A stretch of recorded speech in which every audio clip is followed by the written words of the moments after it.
வணக்கம் மகளே, welcome to AKMIS and NEET Academy video classes. இந்த வீடியோல நம்ம என்ன பார்க்க போறோம் அப்படின்னா ஃபுட் சேஃப்டி ஆஃபீஸருக்கான முக்கியமான ஒரு டாபிக், அதாவது importance of food safety. What is food safety and what is mean by food borne illnesses, எப்படி அது காஸ் பண்றாங்க, என்னென்ன டிஃபரன்ஷியேஷன் நம்ம பண்றோம் அப்படின்றத நம்ம இன்னைக்கு பார்க்க போறோம். ஓகேங்களா? So let's get into the topic. Like importance of food safety அப்படின்றது தான் இன்னைக்கு டாபிக். அதுல பாத்தீங்க அப்படின்னா why food safety is important, எதனால ஃபுட் சேஃப்டி வந்து நம்ம இம்பார்ட்டன்ட் நம்ம சொல்றோம் அப்படின்னு நம்ம பார்க்குறோம். ஓகேங்களா?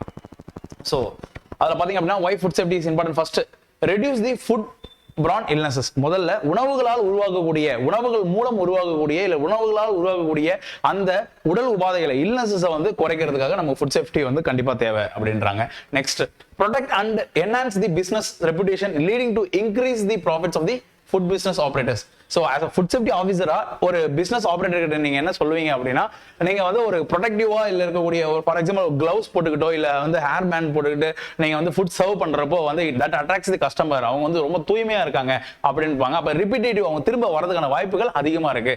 அப்போ அதுக்காக நீங்க வந்து பண்ணலாம் அப்படின்னு நீங்க என்ன பண்ணலாம், you can tell to the food business operators. Third பாத்தீங்க அப்படின்னா enhance the consumer confidence on domestic and international foods.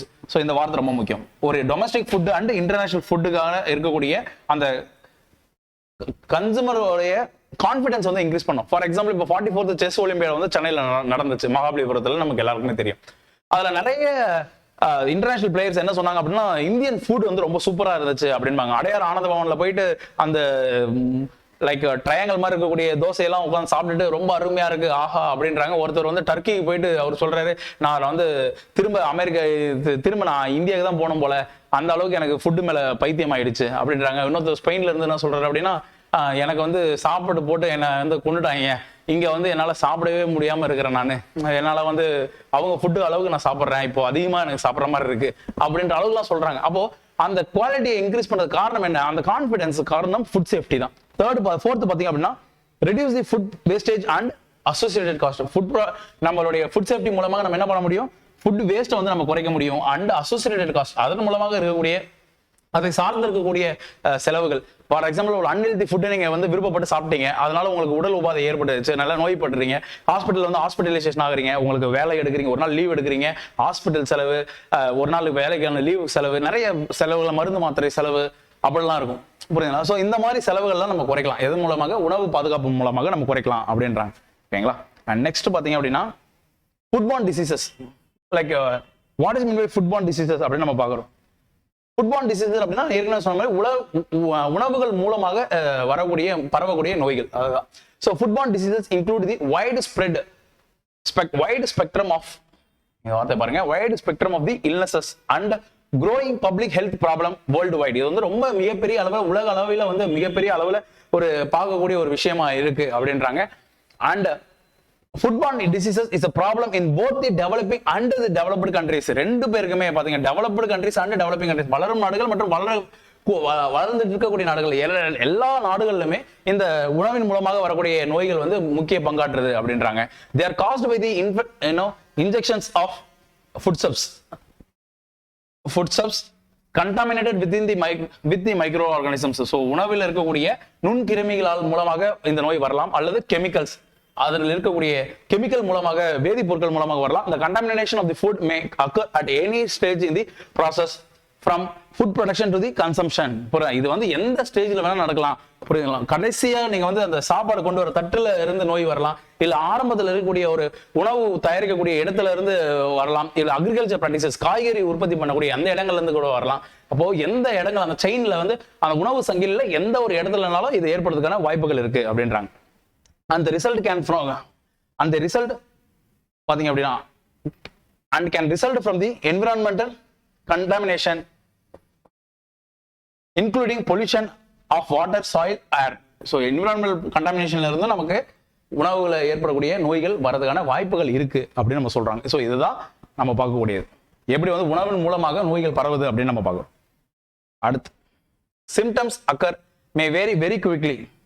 Symptoms பாத்தீங்க அப்படின்னா என்ன மாதிரி சிம்டம்ஸ்லாம் இருக்கும் அப்படின்னா, they may very very quickly, டக்குன்னு தெரியும். ஃபர்ஸ்ட் தொண்டை அடைக்கிற மாதிரி இருக்கும், டக்குன்னு மூச்சு திணறலா இருக்கும், உடனே டெம்பரேச்சர் ரைஸ் ஆகலாம், அலர்ஜிஸ் வரலாம், டக்குன்னு அட்டாக் கூட வரலாம், ஹார்ட் அட்டாக் கூட வரலாம். அந்த மாதிரி லைக் சிம்டம்ஸ் வந்து வெரி குவிக்லி சேஞ்ச் ஆகிறதுக்கான வாய்ப்புகள் இருக்கு. After heating the food or may take days or even weeks to appear. Maybe ஒரே சாப்பிட்ட உடனே அது அந்த எஃபெக்ட் உங்களுக்கு காமிக்கலாம், இல்ல நாட்கள் எடுத்துக்கலாம், இல்ல அதிக வாரங்கள் கூட எடுத்துக்கலாம் அப்படின்னு சொல்றாங்க. ஓகேங்களா? For most foodborne diseases, symptoms occur 24 to 72 hours. புரியுதா? பெரும்பான்மையாக ஒரு நாள் கழித்து இல்ல லைக் 3 days கழிச்சு, அந்த 3 daysக்குள்ள, ஒரு நாள்ல இருந்து 3 daysக்குள்ள பெரும்பாலும் அந்த டியூரேஷன்ஸ் இருக்கும் அப்படின்றாங்க.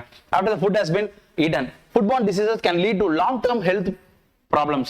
புரியுதா? பாருங்க, உடனே ஒரு சின்ன ஹெல்த் ப்ராப்ளம்ஸ் லாங் டேர்ம் ரொம்ப தூரம் வரக்கூடிய ஹெல்த் ப்ராப்ளம்ஸ் கூட வரலாம் அப்படின்றாங்க. The symptoms of the foodborne diseases range from the middle and self-limiting to debilitating and life-threatening, such as kidney, liver failure, brain and neural disorders, paralysis and potentially cancers. So இந்த மாதிரி வந்து like long டேர்ம்ல பெரிய effect ஆகக்கூடிய அந்த அளவு கூட நோய்களை வந்து இது உருவாக்கக்கூடிய வல்லமை இந்த உணவு மூலமாக பரவதுக்கான வாய்ப்புகள் இருக்கு அப்படின்றாங்க. ஓகேங்களா? நெக்ஸ்ட் பாத்தீங்க அப்படின்னா பாருங்க, leading to the long periods of absenteeism and premature death. The most common symptoms of the foodborne diseases are nausea, first vomiting sensation மாதிரி இருக்கிறது, ரெண்டாவது stomach pains, third vomiting, fourth diarrhea, வயிற்றுப்போக்கு. ஸோ இதெல்லாம் வந்து பாத்தீங்க அப்படின்னா மிகப்பெரிய அளவுல வரதுக்கான வாய்ப்புகள் இருக்கு அப்படின்னு சொல்றாங்க. இதெல்லாம் வந்து ஃபுட்பார்ன் டிசீசஸ்ல நமக்கு வரக்கான வாய்ப்புகள் அதிகமா இருக்கு, காமனா நம்ம பார்க்கக்கூடியது அப்படின்னு சொல்றோம். Moving on to the next, classification of foodborne illness. So if you are preparing for food safety officer, central food safety officer CBT 2 க்கு prepare பண்ணீங்கனால இந்த டாபிக் ரொம்ப இம்பார்ட்டன்ட்ங்க. இந்த டாபிக் வந்து நமக்கு இருக்கு. So classification எப்படி foodborne diseases வந்து classify பண்ணுவாங்க அப்படி நம்ம பார்ப்போம். ஃபர்ஸ்ட் பாத்தீங்க அப்படின்னா இன்ஃபெக்ஷன்ஸ். இன்ஃபெக்ஷன் மூலமாக நம்ம கிளாஸிஃபை பண்ணலாம். For example, 1 infection that is caused by the eating food that contains living diseases causing organisms. Example, salmonella. Salmonella typhi அப்படின்றது நமக்கு தெரியும், டைஃபாய்டு ஃபீவர் காஸ் பண்றது. ஸோ அந்த மாதிரி இருக்கக்கூடிய பாக்டீரியம் இருக்கக்கூடிய உணவையே, பாக்டீரியம் இருக்கக்கூடிய ஒரு மைக்ரோ ஆர்கானிசம் இருக்கக்கூடிய உணவை நம்ம எடுத்து சாப்பிட்றோம் அப்படின்னா அதன் மூலமா வரக்கூடிய நோய் தான் வந்து இன்ஃபெக்ஷன் மூலமாக வருது அப்படின்னு நம்ம சொல்லுவோம். ரெண்டாவது பாத்தீங்க அப்படின்னா இன்டாக்சிகேஷன். இன்டாக்சிகேஷன் இந்த சென்ஸ் வந்து இதுல அந்த வார்த்தை முக்கியமான வந்து டாக்ஸிக், புரியுதுங்களா? அதான் catchy word. So caused by the eating food that contains a harmful toxin. பாருங்க, harmful toxin வருதா, or a chemical produced by the bacteria or other source. Example, Clostridium botulinum அப்படின்றது. Clostridium botulinum அப்படின்றது பாத்தீங்க அப்படின்னா ஒரு sports உருவாக்கக்கூடிய ஒரு fungi மாதிரி இருக்கக்கூடிய லைக் மைக்ரோ ஆர்கானிசம் வைங்களேன். ஸோ கொலஸ்ட்ரியம் பொட்டுலினம் இருந்துச்சு அப்படின்னா அவங்க வந்து என்ன பண்ணுவாங்க அப்படின்னா அவங்க அந்த ஃபுட்டில் இருக்கணும்ன்ற அவசியம் கிடையாது. பட் ஒரு ஃபுட் வந்து நீங்க ஓப்பன் எக்ஸ்போசர்ல விட்டு போயிடுறீங்க. அப்போ என்ன பண்றாங்க அப்படின்னா அந்த பாக்டீரியாமா இல்ல ஃபங்கையோ என்ன பண்றாங்க அப்படின்னா அவங்க வந்து ஸ்போர்ட்ஸோ இல்ல வந்து கெமிக்கல்ஸ் வந்து உற்பத்தி பண்ணிட்டு வேலை இடத்துக்கு போயிடுறாங்க. லைக் ஒரு காற்றுல வந்துட்டு பட்டுட்டு போயிடுறாங்கன்னு வைங்களேன். அந்த டாக்ஸின் இருக்கு பாத்தீங்களா, அதோடைய தீங்கு விளைவிக்கக்கூடிய அந்த பாய்சன், அது சாப்பிட்டதுனால, அந்த ஃபுட்டை சாப்பிட்றதுனால வரக்கூடிய நோய் தான் நமக்கு இன்டாக்சிகேஷன் அப்படின்னு நம்ம சொல்றோம். தேர்ட் பாத்தீங்க அப்படின்னா டாக்ஸின் மீடியேட்டட் இன்ஃபெக்ஷன். புரியுதுங்களா? டாக்ஸின் மீடியேட்டட் இன்ஃபெக்ஷன் அப்படின்னா டாக்ஸின் மூலமாக வர, that is என்னன்னு பாருங்க, caused by eating a food that contains harmful microorganisms that will produce a toxin once inside the human body. Example, Staphylococcus toxin. Staphylococcus toxin அப்படின்னா like வெளியில இருக்கிறப்போ வந்து அவங்க வந்து நார்மலா இருப்பாங்க. பட் ஃபுட்டுக்குள்ள உள்ள வந்து நம்ம உடம்புல உள்ள வந்து பாத்தீங்க அப்படின்னா லைக் அங்க உடலுக்குள்ள வந்த உடனே டாக்ஸிக் ரிலீஸ் பண்றாங்க. அந்த டாக்ஸின் நமக்கு ஒத்து வராம இருக்கு. இதுதான் நம்ம என்னன்னு சொல்றோம் அப்படின்னா லைக் டாக்ஸின் மீடியேட்டட் இன்ஃபெக்ஷன் அப்படின்னு நம்ம சொல்லுவாங்க. ஓகேங்களா? சால்மோனெல்லா ஸ்டெஃபலோகாக்கஸ் டாக்ஸின் வந்து பாத்தீங்க அப்படின்னா அந்த நோஸ் ஸ்கின்னுக்கு அண்டர் எல்லாம் வந்து பாத்தீங்கன்னா இந்த டாக்ஸின்ஸ் வந்து ரொம்ப எஃபெக்டிவா இருக்கும். And moving on to the next slide வந்து பாத்தீங்க அப்படின்னா this is food safety risk analysis. Risk analysis அப்படின்னா ஃபார் எக்ஸாம்பிள் இப்போ ஒரு பேங்க் இருக்குன்னு வைங்களேன், ஒரு இன்வெஸ்ட்மெண்ட் பண்றதுக்குள்ள ஒருத்தவங்க லோன் கொடுக்கறதுக்கு இப்போ என்ன பண்ணுவாங்க அப்படின்னா ஒரு ரிஸ்க் அனாலிசிஸ் பண்ணுவாங்க, ஒரு கால்குலேட் பண்ணுவாங்க. லைக் இவர் வந்து அவருடைய சிபில் ஸ்கோர் எப்படி இருக்கு, அவர் திரும்ப கடன் கட்டுவாரா, அவருடைய சம்பளம் எப்படி வருது, கேரண்டியா கவர்மெண்ட் வேலையில இருந்தாருன்னா கண்டிப்பா சம்பளம் வந்துடும், அவரால் திருப்பி கொடுக்க முடியும், அவருக்கு சொத்து ஆதாரங்கள் இருக்கா அப்படின்லாம் பார்ப்பாங்க. பாத்தீங்களா? அந்த மாதிரி ஒரு பிசினஸ் ஆரம்பிக்கிறப்போ அவங்க அந்த பிசினஸ்ல ஃபுட் பிசினஸ் ஆரம்பிக்கிறாங்கன்னு வைங்களேன், அந்த ஃபுட் பிசினஸ் இதுல அவங்க வந்து எங்கெங்கெல்லாம் நோய்கள் வர்றதுக்கான வாய்ப்புகள் இருக்கு, அப்ப எப்படிலாம் நம்ம தடுக்கலாம் அப்படின்பாங்க. ஃபார் எக்ஸாம்பிள் இப்போ சென்னையில வந்து உணவு திருவிழா நடக்குது. அந்த உணவு திருவிழால வந்து எப்படிலாம் நோய்கள் வரதுக்கான வாய்ப்புகள் இருக்கு, அது எப்படி நம்ம அவாய்ட் பண்ணலாம் அப்படின்ட்டு இந்த ஃபுட் சேஃப்டி ஆஃபீஸர்ஸ் எல்லாம் போயிட்டு ரைடு பண்ணுவாங்க அப்படின்னு நியூஸ் எல்லாம் பார்த்திருப்பீங்க. ஸோ அந்த தான் ரிஸ்க் அனாலிசிஸ் அப்படின்னு நம்ம சொல்றோம். So, in order to manage safe food production, it is important to have a thorough knowledge of food safety hazards and the associated risks which can enter at any stage of the food supply chain. So, food வந்து affect பண்ணக்கூடிய அந்த process வந்து hazards வந்து any அந்த செயின்ல வந்து எந்த ஸ்டேஜ்ல வேணா அதை அஃபெக்ட் பண்ணலாம். ஃபைனல் ஸ்டேஜ்ல வரலாம், இல்ல ஃபர்ஸ்ட் ஸ்டேஜ்ல இருந்து இருக்கலாம் அப்படின்றது. இன்டர்நேஷனல் ஏஜென்சிஸ் லைக் பாருங்க, Food and Agriculture Organisms, second FAO, World Health Organization WHO, as well as Codex Alimentary Risks Commission CAC recommends the analysis approach, risk analysis approach for managing the risk in the food production process. இவங்க மூணு பேரும் FAO, WHO and CAC, Codex Alimentary Risks Commission, இவங்க மூணு பேருமே என்ன சொல்றாங்க, risk analysis பண்ணுங்க, food ப்ராசஸ்ல ஃபுட் ப்ரொடக்ஷன்ல வந்து நீங்க ரிஸ்க் அனாலிசிஸ் பண்ணணும் அப்படின்னு சொல்றாங்க. ஸோ தி ப்ராபபிலிட்டி அடுத்து பாருங்க, the probability of risk is associated with the exposure of the hazard. Probability எப்படி இன்க்ரீஸ் ஆகுது, அது வந்து எவ்வளவு எக்ஸ்போஷர் ஆகிறோம் அப்படின்றத பொறுத்து இருக்கு. அசார்ட்ன்றதுனா வந்து ஒரு நோயை உண்டாக்கக்கூடிய ஒரு பிரச்சனை, ஒரு டேமேஜ் ஏற்படுத்தக்கூடிய ஒரு ஈவெண்ட், அதான் அசார்ட் அப்படின்னு நம்ம சொல்லுவோம். ஸோ அந்த அசார்டுக்கு வந்து ஏற்படுத்தக்கூடிய தன்மைக்கு பொறுத்து நமக்கு வந்து ரிஸ்க் இருக்கு அப்படின்றாங்க. The likelihood of occurrence of risk is when there is a exposure to hazard and the rate of likelihood to scientific risk can be high, medium, low. So risk நம்ம எப்படி சொல்லலாம், high, medium, low. நீங்க வந்து தூய்மையே இல்லாம காய்கறி தயாரிக்கிறாங்க, தூய்மையே இல்லாம தண்ணியை பயன்படுத்துறாங்க அப்படின்னா நோய் வரதுக்கான சான்சஸ் அதிகம். இதே மாதிரி எல்லாமே பார்த்து பார்த்து பார்த்து பண்றாங்க அப்படின்னா நோய் வர்றது கம்மியா இருக்கும். ஸோ பேசிக்கலி அதுதாங்க, புரியுதுங்களா? நெக்ஸ்ட் பாத்தீங்க அப்படின்னா hazard. வாட் இஸ் ரிஸ்க் அப்படின்னா when the exposure, புரியுதா, அசார்ட் நடக்கக்கூடிய இடத்துல நீங்க இருந்தீங்க அப்படின்னா அங்கதான் ரிஸ்க் நடக்கும். நார்மலா நம்ம போறோம், ஆக்சிடென்ட் நடக்குது, அந்த ஆக்சிடென்ட் இடத்துல நம்ம இருக்கிறோம், நம்ம வண்டிக்கு வந்து அடிபடுறது, அதுதான் அது நம்ம நேரம் அப்படின்பாங்களே, அந்த மாதிரி தான். புரியுதுங்களா? அதான் ஒரு ஈவெண்ட் நடக்குது, ஒரு தீமை டேஞ்சர் ஈவெண்ட் நடக்குது, அந்த டைம்ல நம்ம எக்ஸ்போஷர் நம்ம வந்து அங்க போயிடுறோம், அப்போ அந்த ரிஸ்க் நடக்கிறதுக்கான வாய்ப்புகள் அதிகம். அடுத்து, how risk can enter into the food chain. எப்படி வந்து இந்த லைக் ரிஸ்க் வந்து ஃபுட் செயின்ல நடக்கிறதுக்கான வாய்ப்புகள், எக்ஸ்போஷர், அசார்ட் எக்ஸ்போஷர் எப்பெல்லாம் ஃபுட் செயின்ல வரதுக்கான வாய்ப்புகள் எங்கெங்கெல்லாம் இருக்கு அப்படின்னு பாக்குறீங்களேன். ஃபர்ஸ்ட் என்ன சொல்றாங்க, ப்ரொடக்ஷன், உற்பத்தி பண்றக்கூடிய இடங்கள்ல. எதனால அப்படின்னா புவர் அக்ரிகல்ச்சர் பிராக்டிசஸ், வேளாண் முறைகள் வந்து புவரா இருந்துச்சு அப்படின்னா அதன் மூலமாக, ஃபார் எக்ஸாம்பிள் மருந்து அடிக்கிறாங்க, அந்த மருந்து அடிக்கிற கையாலேயே வந்து காய்கறி எல்லாம் பறிக்கிறாங்கன்னு வைங்களேன். அந்த மாதிரி இப்போ டீ ஃபேக்டரி இருக்கு, டீ ஃபேக்டரியில வந்து தும்பல் ஏற்படுப்போ அந்த சளியை சிந்தி அங்கேயே போடுறாங்க. ஸோ இந்த மாதிரிலாம் புவர் பிராக்டிசஸ் எல்லாம் இருந்துச்சு அப்படின்னா நமக்கு வந்து ப்ரொடக்ஷன்லயே வந்து நோய் கிருமிகள் வரதுக்கான வாய்ப்புகள் அதிகம். செகண்ட் பாத்தீங்க அப்படின்னா processing, improper handling and processing, storage and packing. நான் சொன்ன மாதிரி அந்த டீ கல்டிவேஷன், டீ ப்ரொடக்ஷன்ல பண்ணாங்க பாத்தீங்களா, இப்போ லைக் காஃப் பண்றது, ஸ்னீஸ் பண்றப்போ இம்ப்ராப்பரா பண்றது, அந்த மாதிரி பேக்கேஜிங்ல கூட நமக்கு வந்து இந்த மாதிரி வரதுக்கான வாய்ப்புகள் இருக்கு. தேர்ட், டிரான்ஸ்போர்டேஷன் அப்படின்றது, புரியுதா, இம்ப்ராப்பர் அன்ஹைஜீனிக் டிரான்ஸ்போர்டேஷன் அப்படின்றது. இம்ப்ராப்பர் அன்ஹைஜீனிக் டிரான்ஸ்போர்டேஷன் பேக்கிங் சரியாம இல்லாம இருக்கிறது, இல்ல டிரான்ஸ்போர்ட் பண்றப்போ வந்து லைக் அவங்க வந்து தூக்கி போடுறது, புரியுதுங்களா, ஸோ டேமேஜ் ஆகுறது, இந்த மாதிரி டிரான்ஸ்போர்ட் ஒழுங்கா இல்லை அப்படின்னா. ஃபோர்த் வந்து ரீட்டைல், விற்கிறப்போ என்ன பண்றாங்க, இதெல்லாம் கரெக்டா பேக்கிங் எல்லாம் கரெக்டா பண்ணி வந்தாங்க, நம்ம ஆளுங்க என்ன பண்றாங்க, விற்கிறப்போ உடைச்சு பிரிச்சு வெளியே வைக்கிறது. புரியுதா, இப்போ ஒரு காளான் இருக்கு அப்படின்னா அந்த காளானை வந்து ஒரு டப்பால நல்லா பேக் பண்ணி எல்லாம் வந்துருச்சு, ஆனா விற்கிறப்ப என்ன பண்றாங்க, உடைச்சு விற்கிறாங்க. புரியுங்களா? சோ இந்த மாதிரி பண்றாங்க அப்படின்னா புவர் ஹைஜீன் அண்ட் சானிடேஷன், அவங்க வந்து தூய்மையா இல்லாம இருந்தாங்க அப்படின்னா அதன் மூலமாக பரவதுக்கான வாய்ப்புகள் இருக்கு. புரியுதுங்களா? சோ இதுல பாத்தீங்க அப்படின்னா உங்களுக்கு தெரியும் எப்படி வந்து பண்றாங்க அப்படின்னு பாருங்க. Poor manufacturing practices, unhygienic handling, safe package of materials, இதெல்லாம் டிஸ்ட்ரிபியூஷன் நடக்குது. வந்து ஃபர்ஸ்ட் ப்ரொடக்ஷன்ல வந்து pesticides and plant growth regulators, veterinary drug residues, air and water contamination. So first இங்க மூலமாகவும் நமக்கு நோய்கள் வரலாம். ரெண்டாவது ப்ராசஸிங், நம்ம சொன்னக்கூடிய அந்த packing processing chemicals, adulterants, insufficient cross information, equipment contamination, microbes and natural toxins, இதன் மூலமாக கூட நமக்கு நோய்கள் வரதுக்கான வாய்ப்புகள் இருக்கு. தேர்ட் பாத்தீங்க அப்படின்னா டிஸ்ட்ரிபியூஷன், அதுதான் நம்ம பார்த்தோம், இம்ப்ராப்பர் மேனுஃபேக்சரிங் பிராக்டிசஸ், அன்ஹைஜீன் எல்லாமே. Fourth retail, inadequate label information, variation in the map, employees with infection, and